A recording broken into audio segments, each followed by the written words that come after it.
V dnešnej dobe trpí obrovské množstvo ľudí systematickým ochudobňovaním vďaka inflácii. Inflácia nám požiera naše úspory a inflácia takisto požiera aj môj, aj tvoj čas a energiu, ktorú si investoval do práce, ktorú si investoval do budovania niečoho, čo má pre teba hodnotu a zmysel, do zarábania peniazy pre seba, pre svoju rodinu, pre svoju budúcnosť. Tak inflácia ťa o tvoju energiu, ktorú si investoval a o čas, ktorý si investoval, okrada.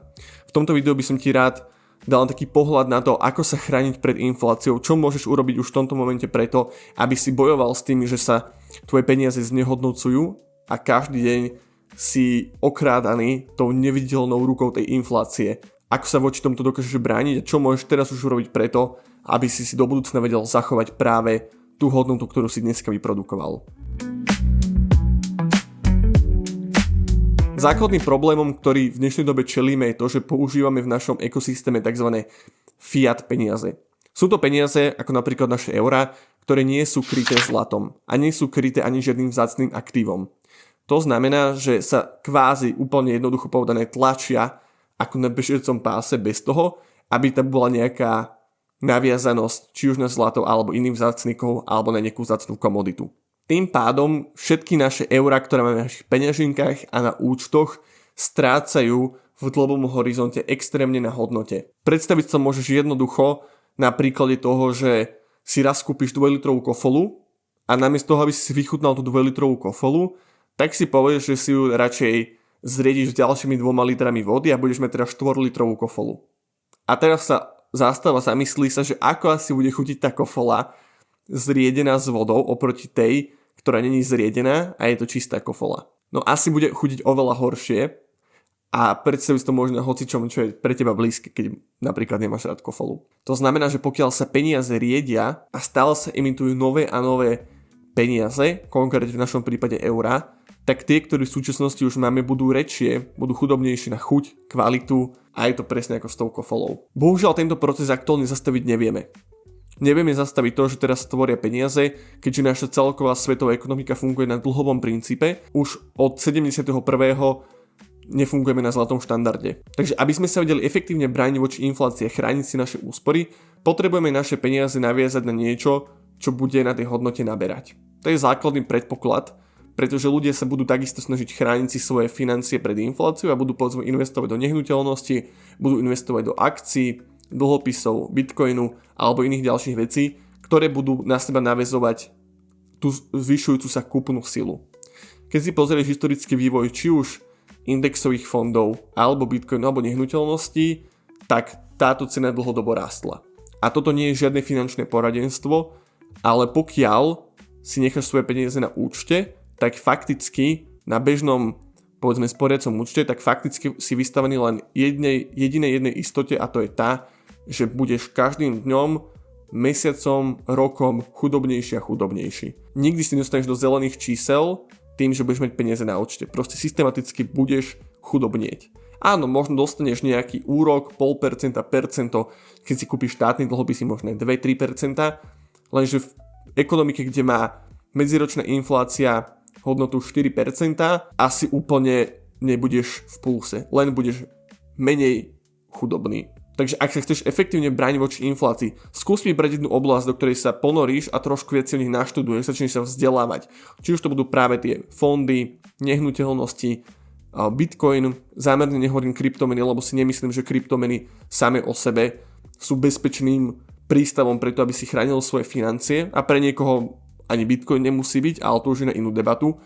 Tak skúsi nájsť takýto svoju oblasť, do ktorej sa trošku hlbšie ponoríš, popri práci, rodine, nájdeš si hodinku možno denne alebo 2 hodinky týždeň na nejaké vzdelávanie a pochopíš tú danú oblasť natoľko, že do nej budeš schopný investovať s pokojom a s tým, že vieš, čo robíš a prečo to robíš. Dokým budeš mať svoje peniaze na bežnom účte, budeš veľmi výrazne chudobnieť a možno v našich končinách, kde máme infláciu 4, 5, 6%, je to veľmi veľa, ale nemusí to byť až tak citeľné, ako keď stojíš do kontrastu s krajinami, ako napríklad Argentína alebo Venezuela, kde ľudia niekedy dostávali výplatu 2-krát denne, alebo chodievali, keď dostali výplatu, hneď tú výplatu v ten daný deň minúť, lebo vedeli, že zajtra si kúpia o polovicu menej.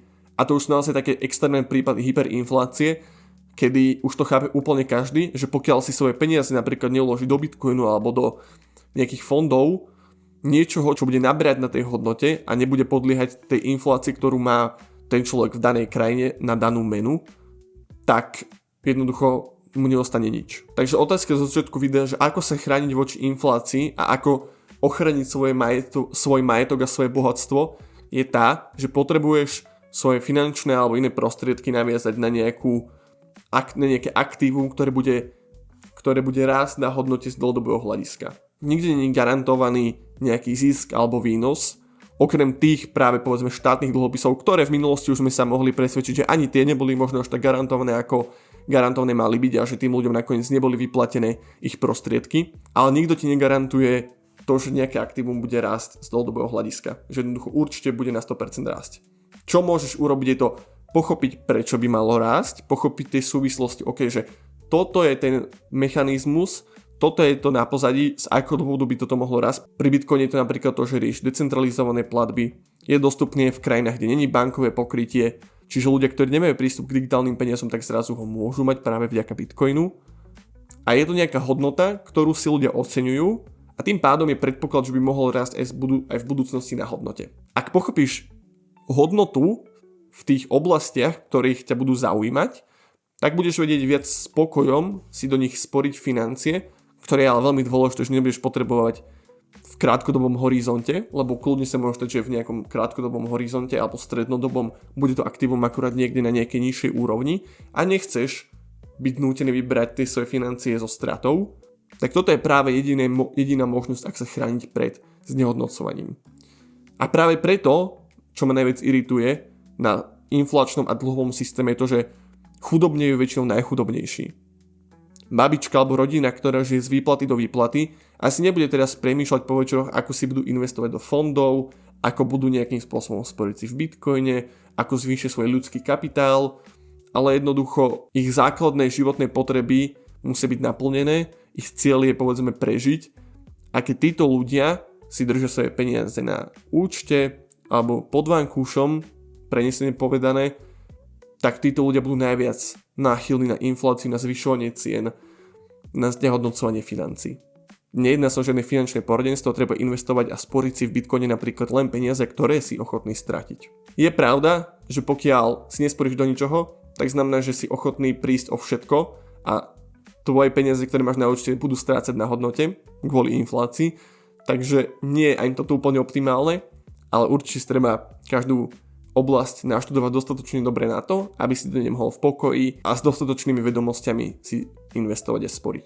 Toto video bolo sponzorované firmou Brains. Pokiaľ ťa zaujíma kvalitná bitcoinová literatúra zadarmo a s českým prekladom, nájdeš odkaz na ňu v popise videa. Pokiaľ si o Bitcoin ešte nepočul, odporúčam knihu Vynález menom Bitcoin, fantastická kniha, ktorá ti ponúkne absolútne krásny a jednoduchý pohľad do tej tematiky Bitcoinu.